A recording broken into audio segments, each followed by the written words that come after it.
Right now, inside the Arsenal camp, there is a version of this transfer window happening in two places at once. In public, fans are watching deals like Christos Tsolis get confirmed. But behind closed doors, there is a much bigger story unfolding, one that involves a striker worth well over £100 million, a midfielder Newcastle do not want to let go cheaply, and a winger that Liverpool have just decided they want too. Every single one of these threads is live at the same time, and every single one of them puts pressure on one man, Sporting Director Andrea Berta. This is not a quiet window. This is a window where one missed opportunity, the failed move for Morgan Rogers, has already changed how the club is negotiating everything else. And that is where I want to start, because understanding what happened with Rogers is the key to understanding everything Arsenal are doing right now. Here is what was at risk. Arsenal tracked Morgan Rogers for the entire summer. They were in a strong position. And then, at the final moment, Chelsea swooped in and completed the signing instead. For a club with Arsenal's resources, that is not just a missed transfer, that is a signal. It tells rivals that Arsenal can be beaten to targets even after months of groundwork. It tells other clubs, other agents and other boards that hesitation has a cost. And right now, that exact same pattern is threatening to repeat itself with Bruno Guimaraes. If Arsenal move too slowly again, if they let talks stay informal, verbal, back-channel, the kind of negotiating style that reportedly frustrated Aston Villa during the Rogers pursuit, then there is a real risk that another club, potentially even Manchester City, if Rodri departs for Real Madrid, could step in and take Guimaraes away as well. That is the tension sitting underneath every headline this week. Before I break down exactly where each of these deals stands, if you want the full picture on every Arsenal transfer story as it develops this summer, hit that subscribe button. I go through every confirmed move, every genuine rumour, and I separate the noise from what is actually happening on the ground. Now let us get into the detail. I want to start with the biggest and most complicated situation on the board, and that is Julian Alvarez. Word coming out of Spain has taken this story in a new direction. Atletico Madrid have made it clear they will not sell Alvarez to Barcelona. That is a firm stance from the club that currently holds his registration. Because of that refusal, Barcelona are already lining up an alternative, and that alternative is Darwin Núñez, should the move for Alvarez collapse entirely. But here is the detail that matters most for Arsenal supporters. Reports in Spain claim that Arsenal are the one club Atletico Madrid would actually be willing to sit down and negotiate with over Alvarez. Berta, according to this reporting, has an opening. Now my analysis here is simple. This is not confirmation of a deal. This is not even confirmation of concrete talks. What this tells us is that Atletico Madrid have effectively closed the door on one direction, Barcelona, while leaving the door open in another direction, Arsenal. That distinction matters enormously in football business. A club that says no to one suitor while staying open to another is not rejecting a sale outright. They are being selective about who they sell to. If Arsenal are genuinely the preferred negotiating partner, that puts them in a stronger position than almost anyone else chasing a player of Alvarez's level this summer. The next piece of the puzzle adds weight to this picture. There is a possibility being discussed that Arsenal would be prepared to include Victor Gyökeres in a deal for Julian Alvarez. Atletico Madrid do have genuine interest in Gyökeres, and that interest is significant enough that people close to the situation are watching it closely. On top of that, Gyökeres also has interest from Saudi Arabia. Here is what stands out to me about this. Gyökeres arrived at Arsenal and had an impressive first season with the club. For his name to already be floated as make-weight material in a deal for one of European football's most coveted forwards tells you two things. First, it tells you how highly Arsenal and Atletico both rate Alvarez, because you do not offer up a player who just delivered a strong debut season unless the target on the other side of the table is exceptional. Second, it tells you that Arsenal's forward line is genuinely under review this summer, no matter how well any individual striker performed last season. Adding further detail to the financial side of this, there are provisions in place for certain Champions League clubs to sign Julian Alvarez for less than his current release clause, with a figure closer to €130 million, though taxes would push the total cost of the deal nearer to €150 million. And once again, confirmation comes through that Atletico Madrid do have real interest in Victor Gyökeres. My take on this financial detail is important for viewers to understand properly. A release clause is not always the true cost of signing a player. What we are looking at here is a structured pathway, a provision, that could allow a small number of Champions League qualified clubs to negotiate Alvarez's exit for a figure below his release clause. Arsenal qualify for that pathway because of their Champions League status. That is a meaningful advantage over any club outside the competition. But even with that discount, we are still talking about a total package nearer €150 million once taxes are included. This would be one of the largest transfers in the club's history if it happens, and I want to stress, if. Nothing here confirms a bid has been made or accepted. Moving away from Alvarez, there is a completely separate story developing around Yan Diomande. Manchester City and Arsenal both made calls over Diomande in the last 10 days, but the player is not opening doors to Premier League interest. There have been no bids from the Premier League at all. The only club currently going all in to compete with Paris Saint-Germain for his signature is Real Madrid, who have already seen a first bid of €90 million plus €10 million in add-ons rejected by RB Leipzig. What this tells me is straightforward. Arsenal made contact, as did Manchester City, but neither club has escalated that interest into an actual bid. When a release valve like Real Madrid is already pushing a €100 million package and being knocked back, it becomes extremely difficult for any Premier League club to compete unless they are prepared to go well beyond that figure. My reading is that Arsenal's interest in Diomande at this stage looks more like due diligence than an active pursuit. Now let us talk about Enzo Fernandez, because this is a name that keeps resurfacing as a contingency plan. Arsenal remain a club to watch in the race for Enzo Fernandez if they fail to sign Bruno Guimaraes. Despite it appearing unlikely that Arsenal will meet Chelsea's price of £120 million, some figures within the transfer market believe Chelsea could lower their demands later in the window. I want to be very clear with you here, this is firmly in rumour territory, and it is explicitly framed as a backup option. This is not Arsenal's primary target. This is what happens if the primary target, Guimaraes, does not get done. It is smart planning from a football club to have a contingency, but viewers should not treat this as an active negotiation. It is a name being kept warm in case Plan A collapses, which brings us to the central midfield story of the summer, Bruno Guimaraes. This is where I think we get the clearest picture of how Arsenal are actually negotiating right now, and it is a mixed picture. On one side, Arsenal have what is described as a disciplined valuation for Guimaraes, sitting in and around £70 million. However, they are reportedly prepared to go a little bit higher than that internally. On the Newcastle side, sources have indicated that for quite some time now, if Arsenal want a meaningful conversation, the package likely has to start with an 8, meaning £80 million or more. And crucially, the longer Arsenal leave this as verbal, informal, back-channel discussions, the more likely the price is to keep climbing. This is precisely the pattern that reportedly frustrated Aston Villa during the collapsed Morgan Rogers pursuit, and it appears to be playing out again here. My analysis is that Arsenal are trying to negotiate from a position of financial discipline, which makes sense given how much has already been spent this summer, well over £1 billion since Mikel Arteta took charge, factoring in major signings like Kai Havertz, Declan Rice and Martin Zubimendi. But discipline has a cost too. Every week that this stays informal is a week where Newcastle's valuation has room to rise, and it is also a week where a rival could step in. That risk became slightly more concrete with reporting that Chelsea are not expected to enter the race for Bruno Guimaraes. No approach has been made, and no bid has been made. Arsenal, according to this, are focused entirely on trying to close the deal. That is a positive signal in isolation, one fewer Premier League rival to worry about. But it does not remove every threat. With Manchester City potentially losing Rodri to Real Madrid, there is a real possibility that City themselves could move for a defensive midfielder later in the window, and Guimaraes fits that profile well. Arsenal do not have unlimited time here. Now, staying with wide areas of the pitch, there is significant movement around Nico Williams. Arsenal remain the frontrunners to sign Nico Williams, but Liverpool have now entered the race for the Athletic Club winger.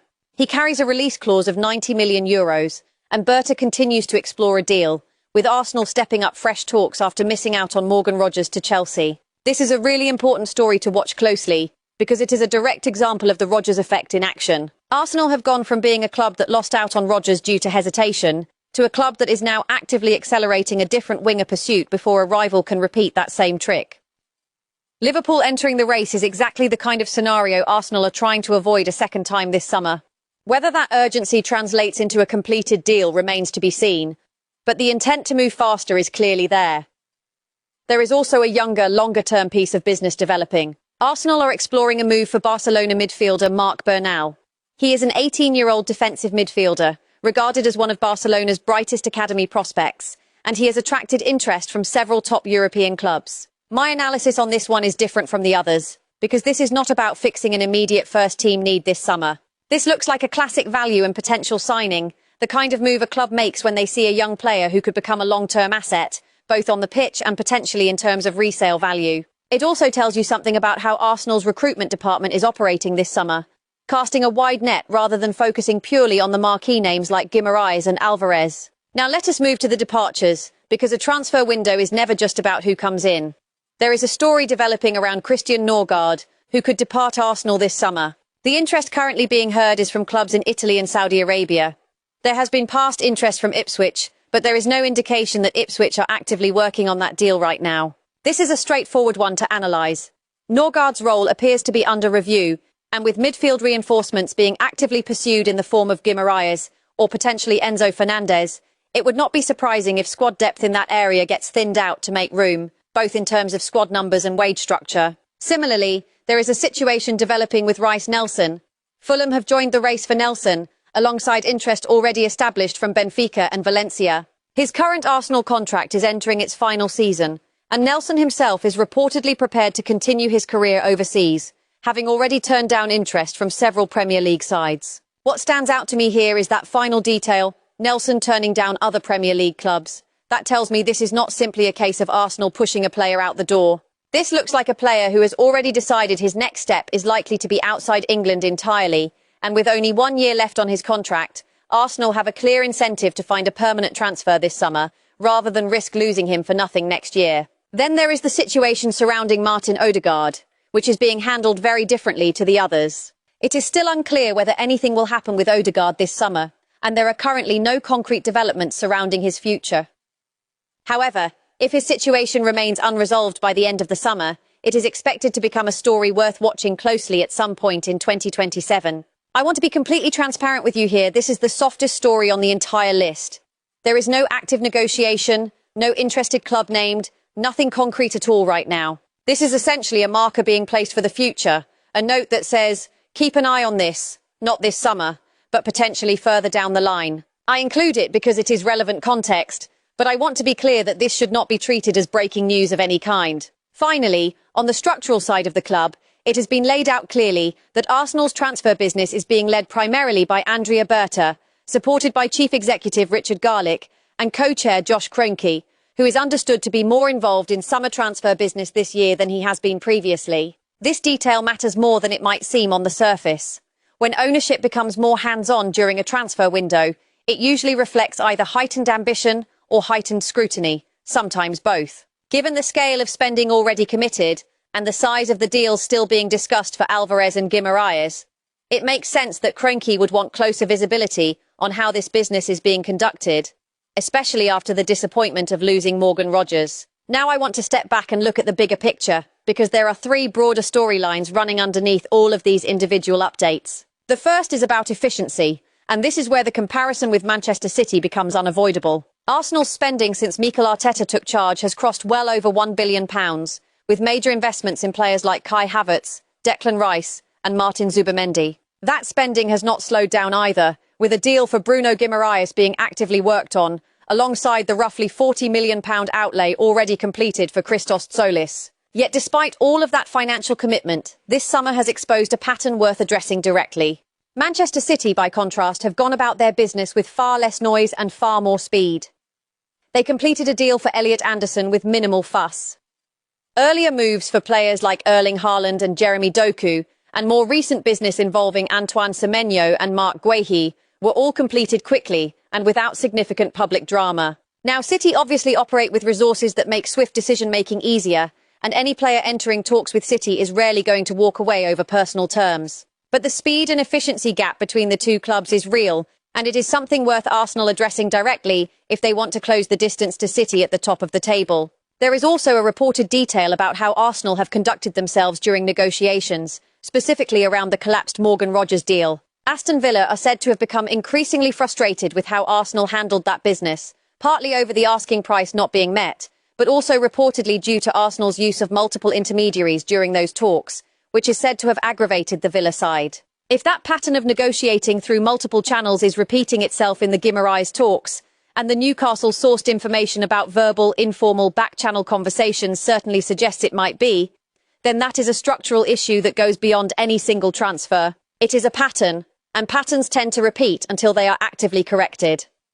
The second broader storyline is what I would call the Rodgers effect, and you can see it running through nearly every update this week. Losing out on Morgan Rogers to Chelsea has clearly changed the tempo of how Arsenal are operating.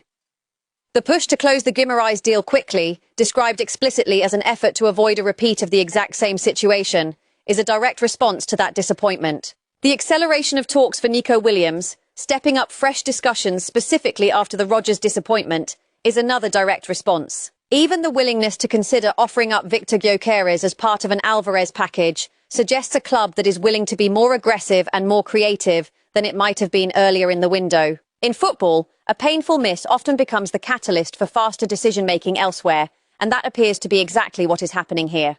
The third storyline is about squad reshaping rather than simple squad building. This is not just a summer of bringing players in. Christian Norgaard's situation, Rice Nelson's situation, and the broader questions hanging over forwards like Gabriel Jesus and Gabriel Martinelli all point toward a squad that is being actively reshaped, not just added to. Which brings me to the final piece I want to cover. A completely different kind of opportunity that has emerged. One that could end up being one of the most efficient pieces of business Arsenal do all summer, even though it will not cost a transfer fee at all. I am talking about Dusan Vlahovic. It is no secret that Mikel Arteta has been a long-term admirer of Vlahovic. Arsenal actually came close to signing him a few seasons ago, with a deal reportedly more or less agreed before Juventus stepped in and completed the signing themselves. Now, years later, Vlahovic is available on a free transfer, and with Arsenal already active in the market for fresh faces, the timing looks better than it has in years. The logic behind this move is compelling when you consider the current state of the forward line.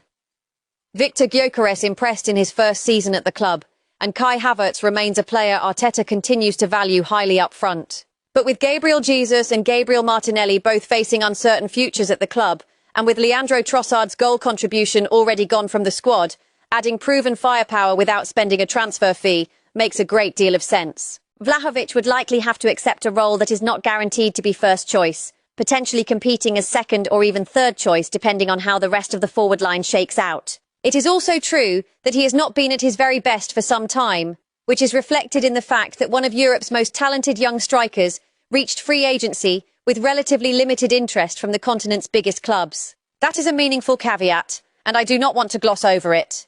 Even so, the underlying numbers still support the case for this move. Vlahovic has scored 88 goals across the last 5 seasons, and he still managed to hit double figures in the most recent campaign, despite not playing at his peak level. For a free transfer, that kind of proven output represents very low risk and potentially significant reward, especially for a squad that may be short of attacking depth if either Gabriel Jesus or Gabriel Martinelli depart this summer. Putting all of this together, here is where I land on Arsenal's summer as it stands right now. There is genuine ambition here. We can see that clearly in the scale of the names being discussed. Julian Alvarez, Bruno Guimaraes, Nico Williams, Mark Burnell, and potentially Dusan Vlahovic on a free. There is also genuine risk, visible in the informal nature of the Guimaraes negotiations, the frustration reportedly felt by Aston Villa during the Rogers pursuit, and the ever-present danger that a rival, whether that is Chelsea circling Enzo Fernandez territory or Manchester City potentially needing a new midfielder if Rodri departs, could step in and disrupt Arsenal's plans at any moment. What will define this window for Arsenal is not how many names get linked to the club. It is how many of these situations actually convert into completed, timely business. The Morgan Rogers disappointment has clearly injected urgency into the club's approach, and we are already seeing evidence of that urgency in how quickly talks for Nico Williams and Bruno Guimaraes are being pushed forward. But urgency alone does not close deals. Speed, clarity, and fewer negotiating channels appear to be exactly what is required if Arsenal want to avoid another late collapse, like the one that cost them Morgan Rogers. I will be tracking every one of these stories as they develop, particularly the Guimaraes and Alvarez situations, because both carry the potential to define how this Arsenal squad looks heading into the new season. If you want that tracking delivered clearly and accurately, without speculation dressed up as fact, make sure you are subscribed, because there is a lot more still to come this summer. Thank you for watching, and I will see you in the next one.